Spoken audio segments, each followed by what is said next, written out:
What's up, guys? We're going to be breaking down the emotional ramblings of self-declared strong, independent woman who can't stop blaming men while validating her own bad decisions.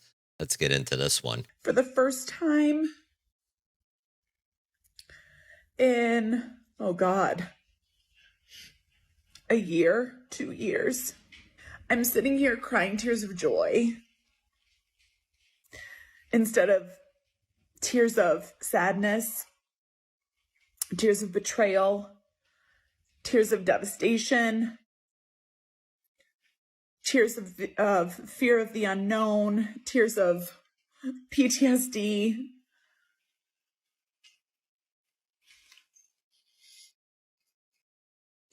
I feel so free.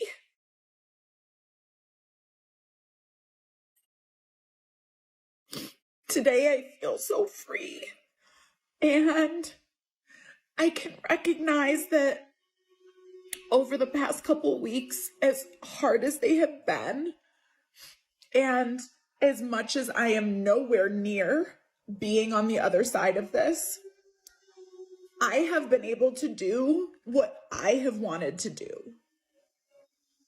I have been able to live my life the way that I want to live my life. I'm not compromising for anyone.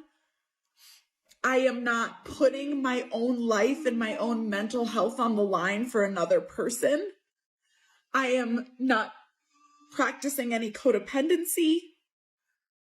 And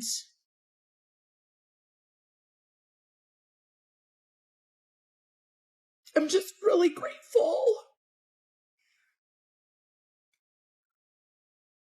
I'm just really grateful. Oh, boo-hoo! Let me play a sad song for you on the world's smallest violin. Yeah, they don't look like tears of joy. She calls it tears of joy because now she finally gets to live selfishly and call it healing. It's amazing how freedom now means I don't have to give a damn about anyone else. And it's not growth, it's narcissism with a sad Instagram filter. But let's be real, codependency isn't the problem, accountability is. And the moment a woman stops compromising, men start disappearing. This isn't empowerment, it's an emotional license to be a wreck without consequences. I mean, this is your prize, why compete? Enjoy your freedom, lady, because cats won't ask questions. Guys, I'm here today to validate the fact that it is so fucking hard to go no contact with your ex. Hardest thing ever. And nobody tells you that. Or like maybe they do, but like they don't like convey how actually fucking hard it is. And everybody all over the internet these days is like, just go no contact, just go no contact. Oh my God, just go no contact. Yeah, okay, cool. Easier said than done, dude. Especially like you've been with this person for years, right? And like obviously not in every situation. Sometimes it's months, sometimes it's weeks. But like for those of us who have been with that person for years or like decades, to go from literally having your life centered around someone and you guys talk every day, you see each other every day, maybe you live together, your lives are so intertwined, and all of a sudden you are just supposed to like cut contact with that person like they haven't been your literal everything, your partner for however long, and now they're just supposed to be what? A stranger, a person who doesn't exist anymore in your world. And then to make matters worse, they're gonna make it really fucking hard for you, right? Like, and if that person's a narcissist, they know exactly what the fuck they're doing. They know what to say to reel you back in. They'll try to hover you. They'll try to let you know how much they love you and they miss you and how wonderful you are. And oh my God, it's all their fault. And like, you know, blah, blah, blah, blah, blah, blah, blah, blah, blah. And before you know it, you're roped right back in and you're like, they've changed. No, Susan, I'm telling you, they've changed. And then in a lot of circumstances, maybe you're co-parenting with them and you can't really go fully no contact, right? Or maybe you are initiating a divorce and you can't really go no contact because guess what? You've got to fucking get a divorce with this person. And most of us try to be amicable, right? Like that, I feel like it's better, but it's, you know, it's not always plausible, but like, because you're trying to be amicable, you're still in contact with that person and you're being nice to them and civil to them.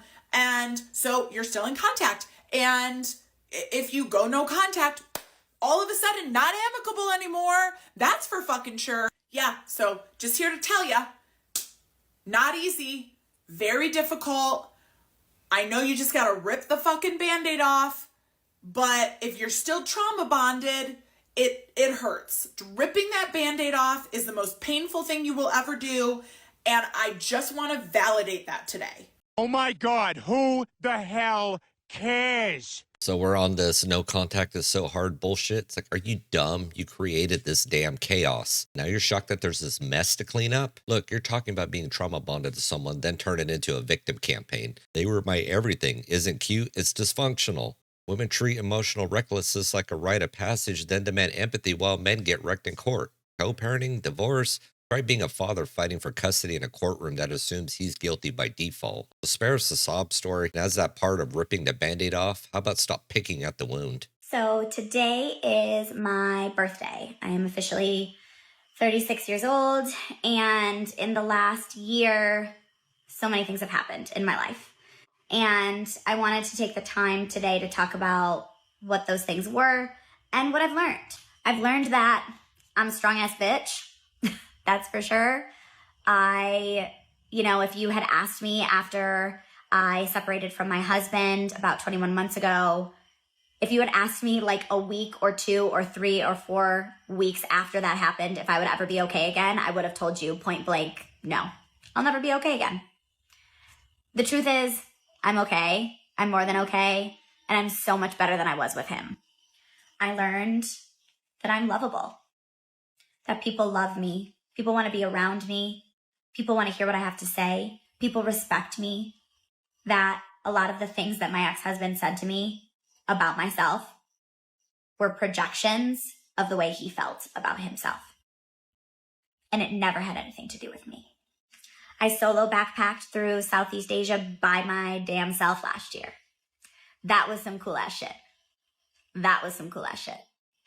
And what I learned there is that I can do things by myself. I don't need a partner. I don't need a man. I learned that I became someone else for someone for a very long time, and that I'm not exactly the person who I thought I was with him. I'm not as introverted as I thought I was. I don't hate people the way I thought I did. I wasn't scared of the world like I thought I was. I learned that I can get in a surfing accident across the world by myself, almost drown, end up with multiple lacerations to my face, and I still don't need a fucking man. I learned that I can fall in love again. I learned that the length of time you know someone for doesn't mean a fucking thing. I had friends that I'd known since I was born who never reached out once after my separation. And then I had friends that I had known for months who were my absolute ride or dies last year. Time doesn't mean a fucking thing. I learned that my separation and my divorce and what I went through with my abusive ex has made me a better person. Unequivocally, it has made me a better person. And yet, I would not wish it on anyone. And I wish to God that I had never gone through it because it almost killed me. But I have learned that I can be so much happier and healthier on the other side of everything bad that's ever happened to me. That I am the type of person to make the absolute best of every fucked up situation that the universe puts me in. Without a doubt. I am the strongest motherfucker out there. And you know what? I am so fucking proud of myself for that. Because that doesn't come from anywhere but from within. Shut up. I don't know what she did. She must have hit the helium or something on that one. But this whole I'm a strong ass bitch, shut up. You're 36, single, and flexing solo backpacking like it's a PhD. I mean, you didn't survive marriage, you failed it. You blamed him, and now you're gaslighting yourself into thinking that trauma is character development. And she's here, I don't need no man. Well, good for you. The world didn't even ask. Who cares? Feminism told women they were better off alone, and reality's gonna slap back hard when the candles outnumber the texts on your next birthday. This is what post-divorce healing looks like now. Projection, delusion, pretending loneliness is liberation. I decided today would be a fun day to tell you guys about a date that I went on 2 summers ago, with a guy that I met on Facebook dating, which, number one, don't do that. Facebook dating is like the weirdest dating app of all time ever. But anyway, I met this guy on Facebook dating. He was quite a bit younger than me, very hot, of course. And we exchanged numbers and we started FaceTiming. The FaceTimes were good. I thought he was attractive. He looked like his photos, thank God. And we chatted, I don't know, maybe like 6 to 8 times over FaceTime before we decided to meet. So one night I'm out with my cousins in Denver, and he tells me he's out at a club with his friends. It's his birthday. They've got bottle service, blah, blah, blah. So I decide to meet him for the first time, which, like, in hindsight, was not the best environment in which to meet a date off of an app for the first time. Hindsight's 2020. So anyway, I meet this guy at the club. We hang out for a little bit. He's kind of drunk. We end up going home together. He comes over to my house because I'm sober and driving. And the next day he's going to a water park near my house, which that'll just tell you that he was maybe a little bit too young for me. Anyway, he comes over. We get ready for bed. We go to bed and we hook up. And then at some point after that, I get up and I get like a glass of water or something. So I'm not in my bedroom at that moment. I walk back into my bedroom and this man is on the phone. It's like 3 o'clock in the morning, probably. And he has the phone up to his ear and very clearly is like trying to turn the volume down, but I can very obviously hear that it's a girl on the other line.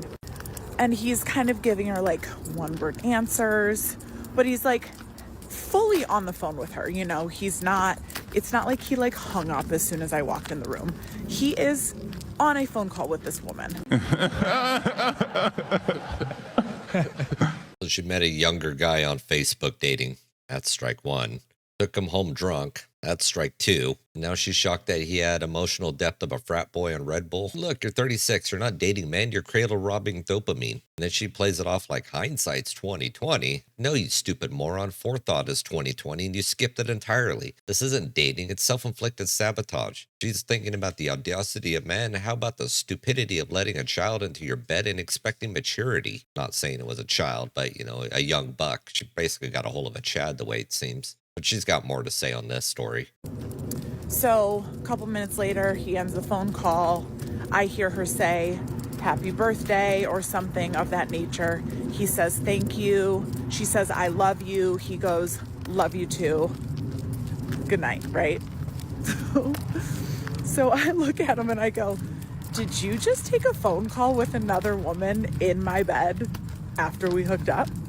And he's like, oh yeah, but it's not what you think. She's just a homie from home. She's like a really close friend. She's like my sister. She's just calling because it was my birthday, blah, blah, blah. I'm like, I'm not an idiot, right?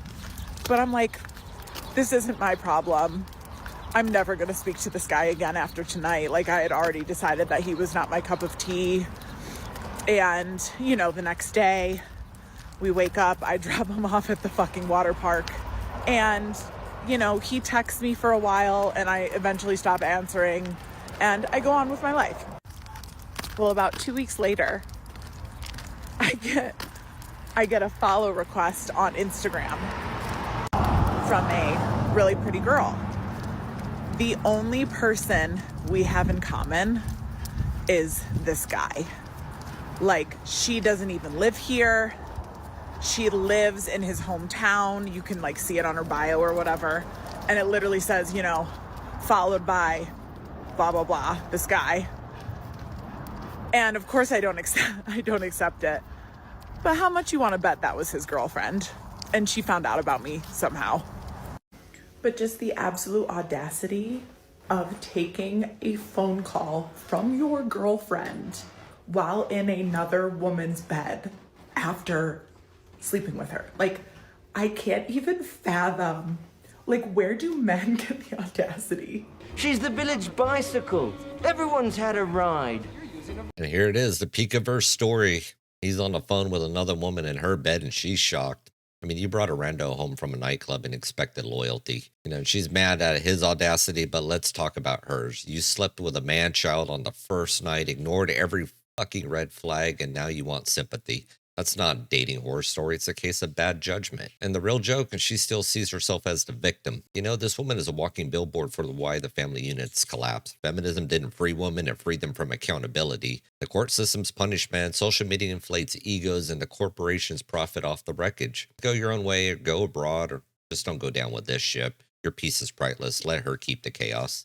Well, guys, that's the end of the video here today. If you like what you've seen, hit that like button, share, subscribe, all that fun stuff. Drop me a comment down below what you think, and I'll catch you in the next one. Peace.